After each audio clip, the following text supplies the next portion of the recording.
All right, g'day, hi, and welcome. Oh, look at that, it's raining again. So anyway, as I was saying, some of the problems that newer eight-string players are going to come up with, you can watch the previous video and get that. And I'll keep going on that. So now I'm at the point where I'm playing this guitar, and it really does do its thing. You know what I mean? And I'm feeling more confident with it that if I had to play this live, okay, I wouldn't probably take this guitar as a cover tune guitar. This thing seems to really bring out a lot of original material for me, just because it does have a uniqueness to it that gives you a different sound and whatever. And sometimes when I'm feeling a little bit stagnant on my six string, I'll grab this thing, and just because it's a different world, even though it's in standard tuning. And some of the arpeggios that I'm starting to get with this thing, which arpeggios are going to be a nightmare to learn on this, just because of not so much the scale, but just the width of it. It's just where am I? You know, like dun dun dun dun dun dun, and it goes on and on and on, right? So you can really do a long run if you knew exactly, if you were really up to date on your music theory. You could start a run, an A minor arpeggio down there and end up here, and it would be just like, it would take you 5 minutes to get from that end to that end. You know what I mean? You could do it that way, and it's cool that you can, but you really would have to familiarize yourself with this. Now, I play this guitar quite a bit, and I'm sure a lot of guys buying this, what'll happen is you'll buy it and you'll play it for the first couple of months. You'll play it almost every day, if not every day, and then you'll start to go back to your other guitars and whatever, and then you'll come back to it, and then suddenly it just sits there. Force yourself to pick it up at least a couple of times a week. For me, I probably play this thing, like I grab a random guitar every time I play, just so all my guitars get played, even if I don't plug them in. But I'm also finding that I write a lot of tunes, and I go through the tunes with a lot of part changes and stuff like that to get used to moving around the fingerboard. So the other thing that I found I love and don't like at the same time is that I found a new fingerboard radius that I absolutely love, but you're gonna work for it. So if you're talking Gibson stuff, you're talking like 12-degree radius, 14-degree radius, whatever it would be. Fender Strat, same thing. Older guitars, say pre-1980s or 1970s, you know, it's almost like playing on a pipe, right? Newer guitars, like if you take Ibanez and Jackson, Charvel, you know, the Fender product stuff, are giving you next, like with the compound radiuses, you know, 12 to 16 compound radius, that kind of stuff, 14 to 16 compound radius. But guitars, these new modern shred metal guitars, which are really, really cool, are giving you 20-degree radius. Think like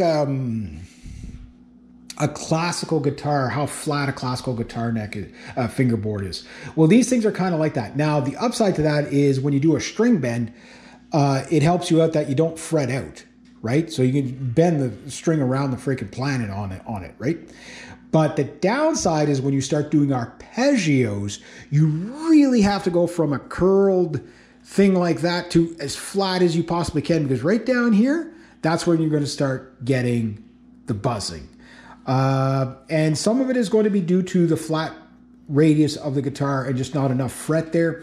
The rest of it is going to be technique. And that probably puts a lot of people off the 8-string. But once you start really committing to flattening out your fingers on your arpeggios and rolling that finger, which, yeah, I get it, going from that to that. And then, of course, a lot of, you know, blues players play like this, you know, flat fingers and flying pinky and all that. It's one of those things where it's putting you into two worlds. It's putting you into the neoclassical world and into that barcore grunge world, right? But with the grunge world, you're not really flattened out because your guitar usually has more radius. Where this, if you don't have a full radius and you're trying to cover an arpeggio from here to all the way down here, you really have to roll. Once you start doing arpeggios, you'll get what I mean by rolling your fingers, so that you really flatten things out and holding things down so that you don't land half your finger on the fret and half your finger just not holding down the string. So once you get that out of the way, pretty much these things become a real exploration and fun. So I don't ever see myself getting rid of not having an 8-string. But there's one last problem with the 8-string, and I've already covered it in previous videos, and it's a problem that I wish it wasn't that problem because I love the look of this thing. But really, if you're going to get into an 8-string and you're on a tight budget, but you're going for a professional guitar, go for a fan fret because of one strange thing, and that is tension. You have not enough tension. I don't have this problem with the 7-string. Not enough tension on the low F sharp. Not quite enough tension on the B. E, A, D, and G are almost like a normal 6-string guitar, maybe a little heavier on the G. The B and the E are even heavier. Then it feels like you're playing an acoustic guitar on this proportion of the guitar. Feels like this proportion of the guitar is normal, and this feels like it's like flubby, right? Because you need a multi-scale length to even everything out, and with the straight frets like that, you can't intonate the guitar and get far enough back on your lower strings to even them out. On my PRS 7-string, this is not an issue. Every string is completely proper tension, which means your low E or your high E doesn't feel like it's a G string, and your G string doesn't feel like a D string, right? So it's not enough to stop you from buying the guitar or like that, but it is something that you will notice a lot of 8-string guitar players when they're doing their guitar solos. There's not a lot of vibrato there. A lot of times they're not really crazy. They're very, like non-rhythmic with the solos. They just play in the notes because they can't really dig into it like they can with their 6-string. And that's why. It's probably just because the tension's too high.